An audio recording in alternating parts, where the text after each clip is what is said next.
Hello everyone, आप सब कैसे हो? आई होप अच्छे होंगे। और आज की वीडियो में आप सभी का स्वागत है। आज हम बात करने वाले हैं विश्वास, जो हम दूसरों पर करते हैं और वो ही हम फॉलो करते रहते हैं। तो विश्वास और संदेह दो तरह की चीजें हैं जो इंसान पालता रहता है। संदेह भीतर पैदा होता है और विश्वास बाहर से आते हैं। जो भीतर पैदा होता है वह बाहर से आई हुई किसी भी चीज से ढका जा सकता है, मिटाया नहीं जा सकता। तो विश्वास बाहर से आता है तो विवेक भी भीतर पैदा होता है। जहां बीमारी है वहीं समाधान है। विश्वास हमें दूसरे देते हैं और संदेह हमारा खुद का अपना होता है। विवेक भी आपका ही होता है, इसलिए विवेक को संदेह को नष्ट कर सकता है। विवेक होता है वो संदेह को नष्ट कर सकता है, लेकिन विश्वास नष्ट नहीं कर सकते। यही कारण है कि इतना विश्वास है दुनिया में, लेकिन फिर भी धार्मिक मनुष्य कहाँ है। इतने विश्वासी लोग हैं लेकिन धार्मिकता कहाँ है। विश्वास से पैदा हुई धार्मिकता बिल्कुल झूठी होगी, और न केवल झूठी होगी बल्कि मनुष्य को एक गहरे पाखंड में भी ले जाने का कारण बन जाती है। जो व्यक्ति किसी दूसरे पर विश्वास करता है, विश्वास के कारण उस तरह का आचरण करने के प्रयास करने लगता है, आचरण उसका थोपा हुआ होता है। हर आदमी इस भांति दो खंडों में टूट जाता है। एक उसकी अपनी असलियत होती है और एक उसका विश्वास लादा हुआ आचरण होता है।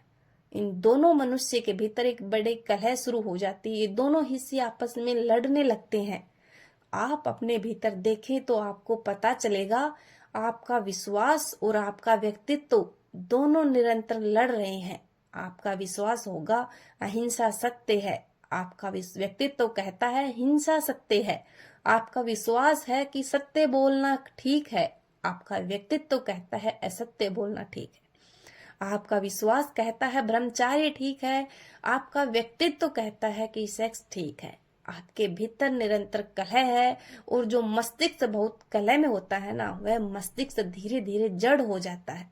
उसकी चेतना, उसकी चैतन्य की शक्ति कम हो जाती है, और जिसकी चैतन्य की शक्ति कम हो जाए वह ईश्वर को या सत्य को कैसे जान सकता है। और यही आज हो रहा है। विश्वास आपको कलह में डालते हैं, झगड़ों में डालते हैं, और यही कारण है कि जितनी सभ्यता विकसित होती जाती है उतनी मानसिक कलह बढ़ती जाती है। क्योंकि विश्वास खूब प्रचारित करने के उपाय हमारे पास हो गए हैं। विश्वास को खूब प्रचारित किया जा रहा है और उसको लोगों तक पहुंचाया भी जा सकता है, लोगों के मनों में डाला जा सकता है। विश्वास वहां पहुंच जाएगा, उनका व्यक्तित्व जैसा था वैसा ही बना रहेगा। परिणाम यह होगा कि वे एक आंतरिक कलह, एक आंतरिक झगड़े, एक इनर कॉन्फ्लिक्ट में पड़ जाएंगे, अपने भीतर लड़ना शुरू कर देंगे। और जो अपने भीतर 24 घंटे लड़ता है वह या तो विक्षिप्त हो जाएगा या पाखंडी हो जाएगा।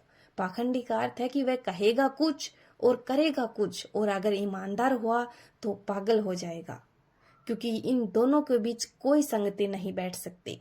तनाव तीव्र होगा और अन्य तनाव तोड़ देगा इंसान को। जितना मनुष्य सभ्य होता जा रहा है उतना ही उसके भीतर तनाव गहरा होता जा रहा है। और तनाव का कारण क्या है? विश्वास और व्यक्तित्व के बीच में विरोध है।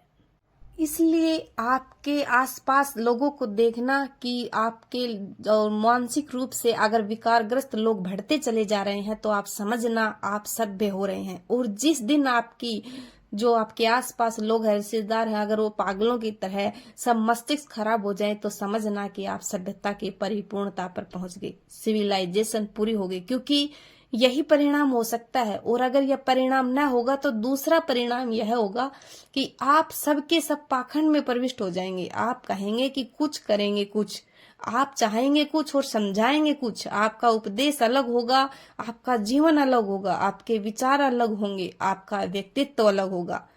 यह तो वैसे ही हुआ जैसे कोई एक आदमी दो नाव पर एक साथ सवार हो जाए और दोनों नावें अलग अलग दिशाओं में यात्रा शुरू कर दे, उसके प्राण संकट में पड़ जाएंगे। वैसे ही प्राण हम सब की संकट में पड़े हुए हैं।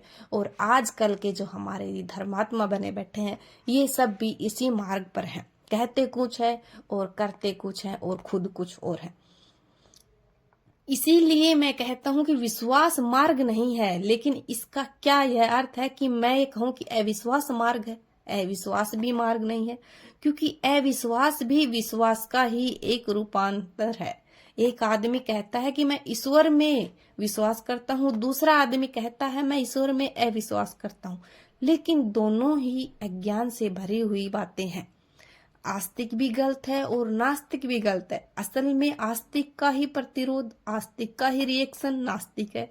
विश्वास और अविश्वास का तल हमेशा एक ही होता है।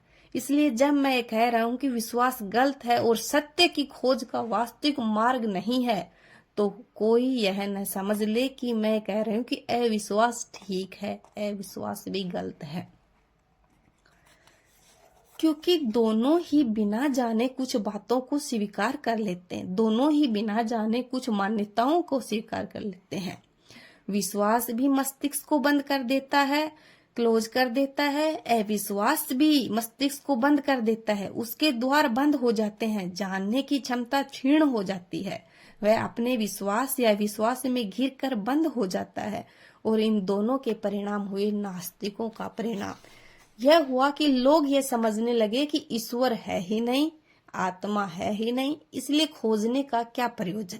यह एक बहुत बड़ी दिशा नास्तिक का विश्वास बंद कर देती है। एक बहुत बड़ा आयाम, एक बहुत बड़ा डायमेंशन, जहाँ की जीवन बहुत ऊपर उठ सकता था, जहाँ की जीवन नई नई अनुभूतियां और नए नए सौंदर्य और आनंद को अनुभव कर सकता था, नास्तिक का द्वार उसे बंद कर देता। नास्तिक यह कह देता कि यह कुछ है ही नहीं, बिना जाने, बिना प्रयोग किए, बिना उस जगत में प्रवेश किए नास्तिक कह देता है कुछ ही नहीं। तो सारी दुनिया में जो लोग नास्तिक से प्रभावित होंगे उनका जीवन स्तर के तल पर समाप्त हो जाएगा। जो नास्तिक के विश्वास को पकड़ लेंगे उनका जीवन शरीर के तल पर समाप्त हो जाएगा, क्योंकि नास्तिक उसके ऊपर किसी जीवन का निषेध कर देता है, इनकार कर देता है। और अगर नास्तिक प्रचारित ही की जाए तो आपके दिमाग उसे स्वीकार कर लेगा। अभी दुनिया में नास्तिक तीव्रता से प्रचार पर है, आस्तिक इससे घबराए हुए हैं, क्योंकि लोग कह रहे हैं कि भगवान है नहीं, तो आस्था पर सवाल उठ रहे हैं। इससे भी हमारे जीवन स्तर दोनों तरह से तल नीचे गिर जाएगा और लोग ऊपर उठने की बजाय, जब ऊपर उठने का कोई कारण ही नहीं रहेगा तो लोग फिर कैसे सभ्य हो पाएंगे। तो खतरा दोनों से है, नास्तिक से भी, आस्तिक से भी। आपको ज्यादा अंधविश्वास नहीं करना चाहिए। कहने का अर्थ है कि हर एक चीज को जो लोग करते आए हैं उस हिसाब से नहीं, बल्कि अपने आप को अंदर से खोजे और बारीकी से देखे और फिर विश्वास करे। ये दुनिया कहने सुनने की बातों पर विश्वास करके आगे बढ़ रही है, इससे हमारे मनोदशा नीचे गिरती जा रही है। अपने आप को खोजें और जीवन को खोजें, सूक्ष्म से सूक्ष्म अपने अंदर के शरीर को पहचानें, तभी आप आगे बढ़ पाएंगे। वीडियो देखने के लिए धन्यवाद।